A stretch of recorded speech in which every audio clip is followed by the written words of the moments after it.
BSc second year के electronics paper के अंतर्गत इस वीडियो में हमें दोलित्र के सिद्धांत के बारे में पढ़ना है। यानी इलेक्ट्रॉनिक दोलित्र क्या होते हैं, ये पुनर्निवेशी दोलित्रों में दोलन के लिए पुनर्निवेश की आवश्यकता क्या है और circuit requirement for self excited oscillations क्या हैं, इसके बारे में हम डिटेल से अध्ययन करने वाले हैं।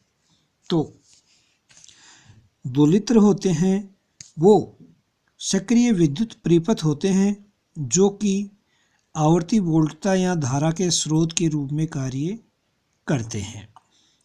सर्व आवर्ती दोलित्र कुछ हर्ट्ज से 20 हर्ट्ज से लेकर 20 किलो हर्ट्ज तक के संकेत उत्पन्न करने के लिए प्रयुक्त होते हैं और रेडियो आवर्ती दोलित्र कुछ किलो हर्ट्ज से मेगा हर्ट्ज तक के आवर्ती के संकेत उत्पादन के लिए प्रयुक्त होते हैं। ये दोलित्र रेडियो और टीवी संचार व्यवस्था के आवश्यक अंग होते हैं। दोलित्र स्वतः उत्तेजित सक्रिय परिपथ होते हैं क्योंकि इनके निवेश परिपथ में कोई बाह्य संकेत आरोपित नहीं किया जा सकता है। सिद्धांततः इनमें दिष्ट धारा ऊर्जा का आवर्ती धारा ऊर्जा में रूपांतरण होता है। समांतर क्रम में संयोजित एक प्रेरक L तथा एक संधारित्र C एक सरल दोलनी परिपथ की रचना करते हैं। वह ऐसे परिपथ को टैंक सर्किट कहा जाता है।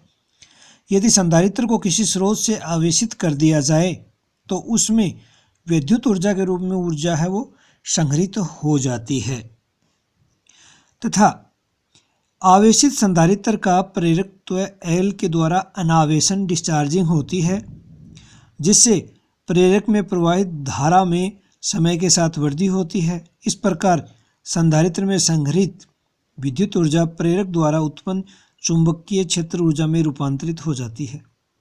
कुंडली से संबद्ध चुंबकीय फ्लक्स में परिवर्तन से उसमें फैराडे व लेंज के नियम के अनुसार विद्युत वाहक बल प्रेरित हो जाता है। इस विद्युत वाहक बल के द्वारा संधारित्र विपरीत दिशा में आवेशित हो जाते हैं।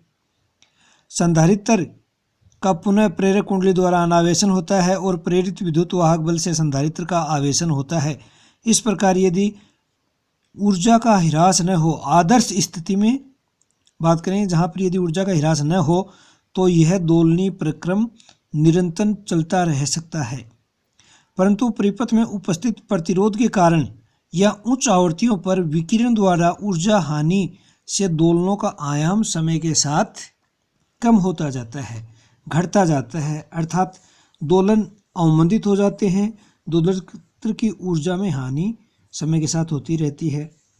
यदि जिस दर से परिपथ में ऊर्जा की हानि हो रही है उसी दर से यदि उसे ऊर्जा प्रदान की जाए तो दोलित्र पोषित रहेंगे, मेंटेन्ड रहेंगे और दोलन आयाम है वो नियत बना रहेगा। दोलन है वो अवमंदित नहीं हो पाएंगे कि जब जितनी ऊर्जा उसमें खर्च हो रही है इतनी बाहर से उसको प्रदान करते रहें। सामान्यतः दोलित्र के परिपथ में एक प्रवर्धक होता है जिसके निवेश तथा निर्गम परिपथ में या दोनों परिपथ में दोलनी परिपथ अर्थात टैंक परिपथ प्रयुक्त किए जाते हैं। परिपथ में किसी भी विद्युत प्रतिक्षेप जैसे विद्युत प्रदाय के स्विच को ऑन स्थिति में लाना से टैंक परिपथ में अत्यल्प आयाम के विद्युत दोलन प्रारंभ हो जाते हैं। प्रवर्धक इन दोलनों का प्रवर्धन करता है और यदि निर्गत वोल्टता के कुछ अंश का धनात्मक पुनर्निवेश किया जाए तो दोलनों का आयाम बढ़ता जाता है। एक स्थिति में पुनर्निवेश द्वारा प्रदान की गई शक्ति दोलनी परिपथ में शक्ति हानि के बराबर हो जाती है। इस स्थिति में दोलन आयाम नियत हो जाते हैं। ऐसे दोलित्र को पुनर्निवेश दोलित्र कहते हैं।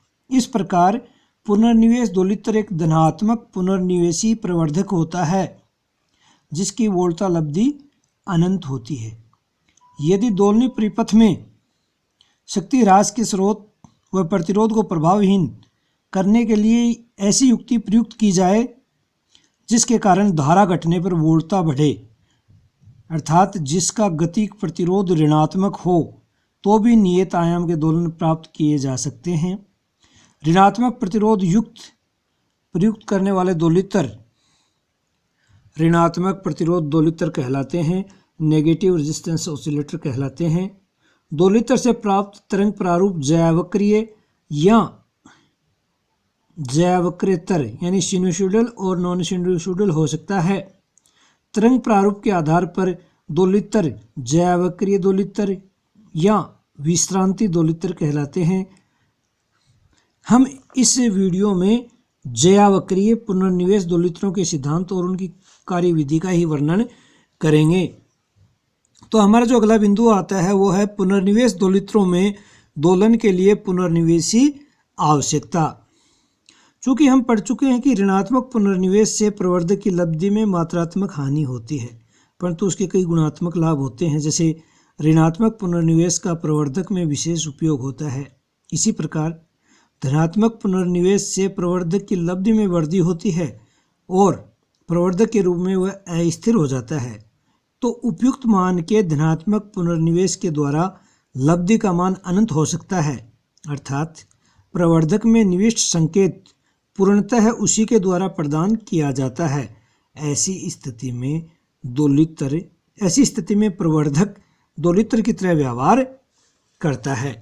जैसे हम इस ब्लॉक चित्र में देखें, इस परिपथ में देखें, यदि निर्गत वोल्टता V0 के अंश बीटा V0 का पुनर्निवेश किया जाता है तो जो परिणामी निवेश VIF होगा, VIF बराबर VI plus VF but V0 बराबर A VIF, जहाँ A प्रवर्धक की खुले पास की लब्धि है तथा VF बराबर बीटा V0। अतः V0 अपॉन A बराबर VIF बराबर VI प्लस बीटा V0 या V0 into 1 minus A beta बराबर AVI या AF बराबर यानी कि पुनर्निवेशी प्रवर्धक की जो परिणामी लब्धि है AF बराबर V0 upon VI equal to A upon 1 minus A beta. यदि प्रवर्धक की लब्धि A तथा पुनर्निवेश गुणांक बीटा समिश्र हो, यानी ये समिश्र राशि भी हो सकते हैं, तो माना यदि A बीटा बराबर 1 प्लस आयोटा 0 हो तो AIF का मान अनंत हो जाएगा।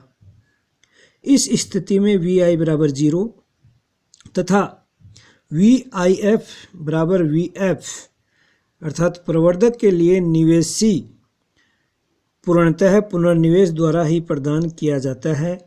पुनर्निवेशी प्रवर्धक इस अवस्था में दोलित्र का कार्य करेगा। अतः प्रवर्धक में स्वतः उत्तेजित दोलनों के लिए A बीटा बराबर 1 प्लस आयोटा 0 वाले समीकरण से,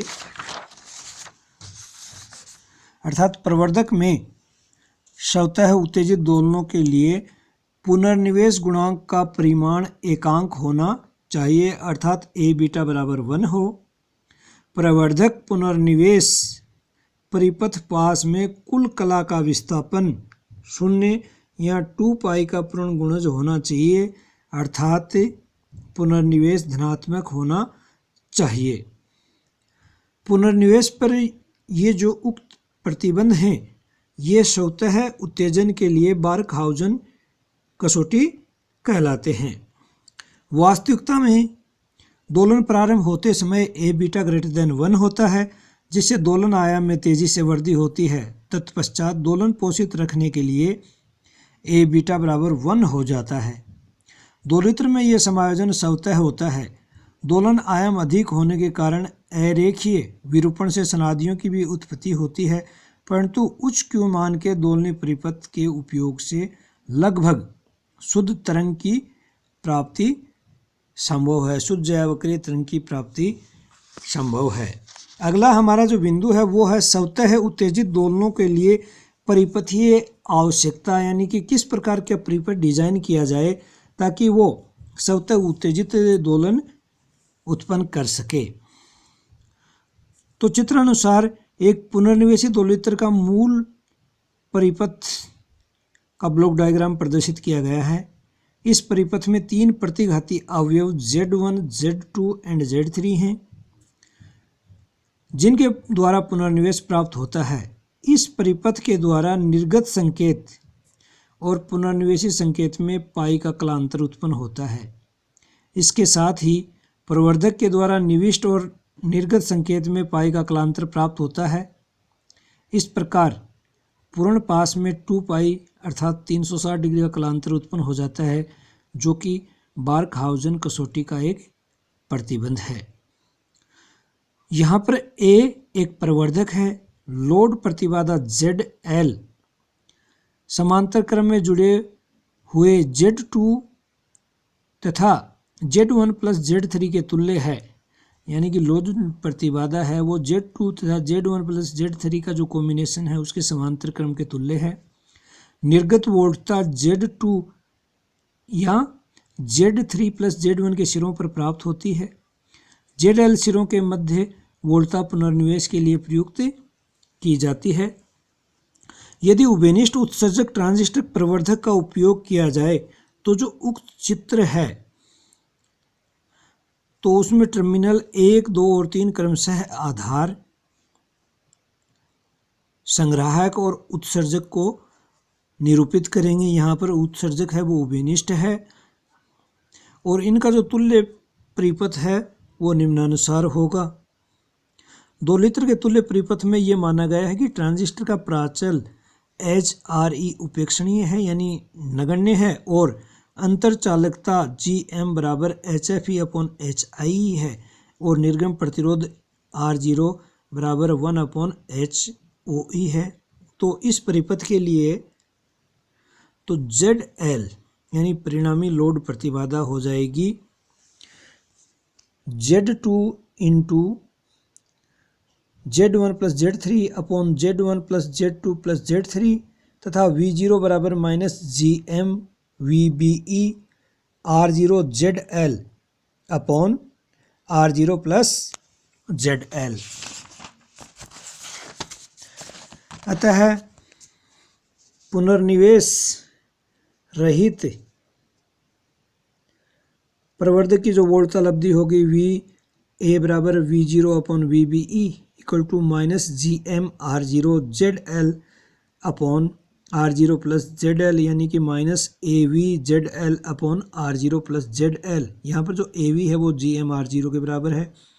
ये मानते हुए कि पुनर्निवेशी परिपथ प्रवर्धक में निवेशी परिपथ को बाधित नहीं करता है, तो पुनर्निवेशी वोल्टता VF बराबर V0 Z1 upon Z1 plus Z3 जिससे बीटा बराबर Z1 upon Z1 plus Z3, यहाँ पर ये जो VF की वैल्यू है। इसलिए पुनर्निवेशी गुणांक A बीटा बराबर A की जगह हमने वैल्यू रख दी minus AV ZL upon R0 plus ZL into beta की जगह Z1 upon Z1 plus Z3।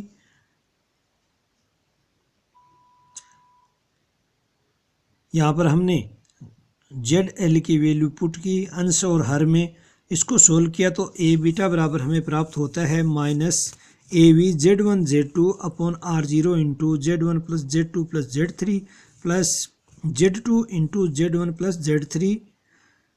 यदि Z1 Z2 और Z3 शुद्ध प्रतिघातीय अवयव हैं तो माना Z1 equal to iota x1, Z2 बराबर आयोटा x2 एंड Z3 बराबर आयोटा x3, तो A बीटा बराबर माइनस का साइन गुणा होने पे प्लस का हो जाएगा AV x1 x2 upon iota R0 into x1 plus x2 plus x3 minus x2 into x1 plus x3। चूँकि 2 लीटर के पूर्ण पास में कला विस्थापन शून्य या 2 पाई के बराबर होता है, अतः आयोटा मुक्त पद शून्य होना चाहिए, अर्थात जिस राशि में आयोटा नहीं आ रहा है वो राशि है वो शून्य होना चाहिए। अतः x1 plus x2 plus x3 बराबर 0 हो। इस अवस्था में A बीटा बराबर माइनस AV x1 x2 से x2 कट गया अपॉन x1 प्लस x3, जिसका मान बारकहाउज़न कसौटी के अनुसार +1 होना चाहिए, क्योंकि ए बीटा बराबर 1 होना चाहिए। अतः AV x1 upon x1 plus x3 बराबर 1, या AV बराबर GM R0 equal to -x1 plus x3 upon x1, परंतु प्रतिबंध x1 plus x2 plus x3 बराबर 0 से हमें प्राप्त होता है कि x1 प्लस x2 बराबर होता है -x2, जिससे AV बराबर GM R0 equal two plus x2 upon x1। अतः प्रतिबंध x2 अपॉन x1 से पता चलता है कि x1 तथा x2 एक ही प्रकृति के होने चाहिए, अर्थात एक ही चिन्ह युक्त होने चाहिए, यानी कि Z1 तथा Z2 सेम प्रकृति के होने चाहिए, अर्थात दोनों धारितीय या प्रेरणिक प्रतिघात होने चाहिए। साथ ही साथ प्रतिबंध 7 यानी x1 plus x2 plus x3 से ये कि Z3 की प्रकृति है वो Z1 तथा Z2 के विपरीत होनी चाहिए, यानी इन Z1 तथा Z2 की प्रकृति एक जैसी होगी, या तो प्रेरणिक होंगे या धारितीय होंगे, तथा Z3 की प्रकृति Z1 प्लस Z2 के विपरीत होनी चाहिए। अर्थात यदि Z1 तथा Z2 धारितीय हैं तो Z3 प्रेरणिक होना चाहिए, या यदि Z1 और Z2 प्रेरणिक हैं तो Z3 धारितीय होना चाहिए। इस प्रकार स्वतः उत्तेजित दोलनों के लिए परिपथ डिजाइन किया जाता है।